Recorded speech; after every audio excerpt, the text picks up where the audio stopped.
নমস্কাৰ। আজি ভাৰত মাতাৰ এজন সুপুত্ৰ আৰু ভাৰতবৰ্ষৰ এজন সাহসী দেশপ্ৰেমিক নেতা অৰ্থাৎ নেতাজী সুভাষ চন্দ্ৰ বসুৰ সম্পৰ্কে বিভিন্ন পৰীক্ষাত অহা কেইটামান প্ৰশ্ন সম্পৰ্কে আমি আলোচনা কৰিম। তাৰ প্ৰথম প্ৰশ্নটো হৈছে নেতাজী সুভাষ চন্দ্ৰ বসুৰ জন্ম ক'ত কেতিয়া হৈছিল? আৰু ইয়াৰ উত্তৰ হৈছে 1897 চনৰ 23 জানুৱাৰীত কটকত নেতাজী সুভাষ চন্দ্ৰ বসুৰ জন্ম হৈছিল। দ্বিতীয় প্ৰশ্নটো হৈছে নেতাজী সুভাষ চন্দ্ৰ বসুৰ পিতৃৰ নাম কি? আৰু এই প্ৰশ্নটোৰ উত্তৰ হৈছে জানকীনাথ বসু। তৃতীয় প্ৰশ্নটো হৈছে নেতাজী সুভাষ চন্দ্ৰ বসুৰ মাতৃৰ নাম কি? আৰু এই প্ৰশ্নটোৰ উত্তৰ হৈছে প্ৰভাৱতী দেৱী। হয়, প্ৰভাৱতী দেৱী হৈছে নেতাজী সুভাষ চন্দ্ৰ বসুৰ মাতৃৰ নাম। পৰৱৰ্তী প্ৰশ্ন, ভাৰতীয় জাতীয় শ্লোগান কি? আৰু এই প্ৰশ্নটোৰ উত্তৰ হৈছে ভাৰতীয় জাতীয় শ্লোগান হৈছে জয় হিন্দ। পৰৱৰ্তী প্ৰশ্ন, জয় হিন্দ শ্লোগানটোৰ প্ৰথম প্ৰচাৰকগৰাকীৰ নাম কি? অৰ্থাৎ জয় হিন্দ শ্লোগানটো প্ৰথম কোনে প্ৰচাৰ কৰিছিল? আৰু এই প্ৰশ্নটোৰ উত্তৰ হৈছে নেতাজী সুভাষ চন্দ্ৰ বসু। পৰৱৰ্তী প্ৰশ্ন, নেতাজী সুভাষ চন্দ্ৰ বসুৰ জাতীয়তাবাদৰ পথ প্ৰদৰ্শক কোন আছিল? আৰু এই প্ৰশ্নটোৰ উত্তৰ হৈছে দেশবন্ধু চিত্তৰঞ্জন দাস হৈছে নেতাজী সুভাষ চন্দ্ৰ বসুৰ জাতীয়তাবাদৰ পথ প্ৰদৰ্শক। পৰৱৰ্তী প্ৰশ্ন, নেতাজী সুভাষ চন্দ্ৰ বসুৱে কোন চনত কাৰ সৈতে বিবাহ পাশত আবদ্ধ হয়? আৰু এই প্ৰশ্নটোৰ উত্তৰ হৈছে 1937 চনৰ 26 ডিচেম্বৰত এমিলি চেংকলৰ সৈতে নেতাজী সুভাষ চন্দ্ৰ বসুৱে বিবাহ পাশত আবদ্ধ হয়। পৰৱৰ্তী প্ৰশ্ন, হাওৰা কালকা মেইলৰ নতুন নাম কি? আৰু এই প্ৰশ্নটোৰ উত্তৰ হৈছে নেতাজী এক্সপ্ৰেছ। পৰৱৰ্তী প্ৰশ্ন, কোন চনত হাওৰা কালকা মেইলৰ নাম সলনি কৰি নেতাজী এক্সপ্ৰেছ কৰা হয়? আৰু এই প্ৰশ্নটোৰ উত্তৰ হৈছে 2021 চনত। পৰৱৰ্তী প্ৰশ্ন, কোন চনত নেতাজীয়ে প্ৰৱেশিকা পৰীক্ষা পাছ কৰে? আৰু এই প্ৰশ্নটোৰ উত্তৰ হৈছে 1911 চনত। পৰৱৰ্তী প্ৰশ্ন, কোন চনত নেতাজীয়ে স্নাতক ডিগ্ৰী লাভ কৰে?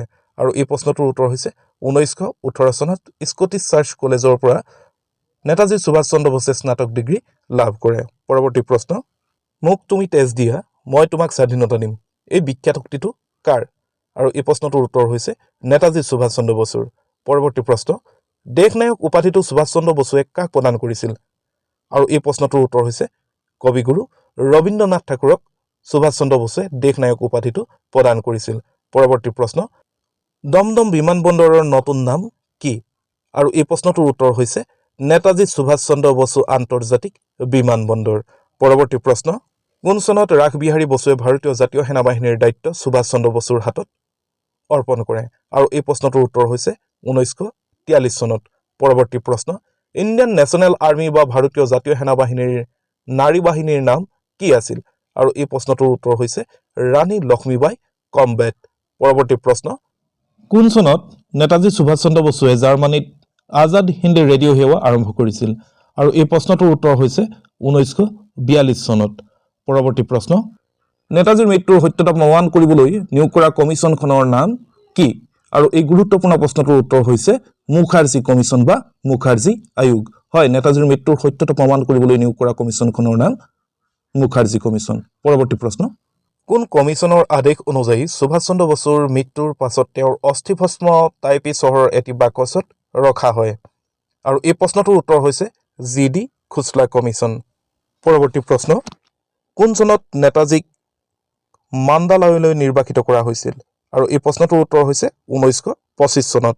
পৰৱৰ্তী প্ৰশ্ন, গান্ধীজীৰ লগত সংঘাত হোৱাৰ ফলত নেতাজীয়ে কংগ্ৰেছ দল ত্যাগ কৰি নতুনকৈ গঠন কৰা দলটোৰ নাম কি? আৰু এই প্ৰশ্নটোৰ উত্তৰ হৈছে ফৰৱাৰ্ড ব্লক। পৰৱৰ্তী প্ৰশ্ন, নেতাজী সুভাষ চন্দ্ৰ বসুৱে কি ছদ্ম নাম লৈ মস্কো গমন কৰিছিল? আৰু এই প্ৰশ্নটোৰ উত্তৰ হৈছে কাউণ্ট অৰ্লাণ্ডো মাজুট্টা নাম লৈ নেতাজী সুভাষ চন্দ্ৰ বসুৱে মস্কোলৈ গমন কৰিছিল। পৰৱৰ্তী প্ৰশ্ন, নেতাজী সুভাষ চন্দ্ৰ বসুৰ জন্মদিনটো সমগ্ৰ ভাৰতবৰ্ষত কি দিৱস হিচাপে পালন কৰা হয়? আৰু এই প্ৰশ্নটোৰ উত্তৰ হৈছে পৰাক্ৰম দিৱস হিচাপে পালন কৰা হয়। পৰৱৰ্তী প্ৰশ্ন, নেতাজী সুভাষ চন্দ্ৰ বসুৰ জন্মদিন অৰ্থাৎ 23 জানুৱাৰী তাৰিখটো পৰাক্ৰম দিৱস হিচাপে কোন চনৰ পৰা পালন কৰি অহা হৈছে? আৰু এই প্ৰশ্নটোৰ উত্তৰ হৈছে 2021 চনৰ পৰা নেতাজী সুভাষ চন্দ্ৰ বসুৰ জন্মদিন অৰ্থাৎ 23 জানুৱাৰী তাৰিখটো পৰাক্ৰম দিৱস হিচাপে পালন কৰি অহা হৈছে। পৰৱৰ্তী প্ৰশ্ন, নেতাজী সুভাষ চন্দ্ৰ বসু মুঠ কেইটা কাৰ্যকালৰ বাবে ভাৰতীয় জাতীয় কংগ্ৰেছৰ সভাপতি হিচাপে নিৰ্বাচিত হৈছিল?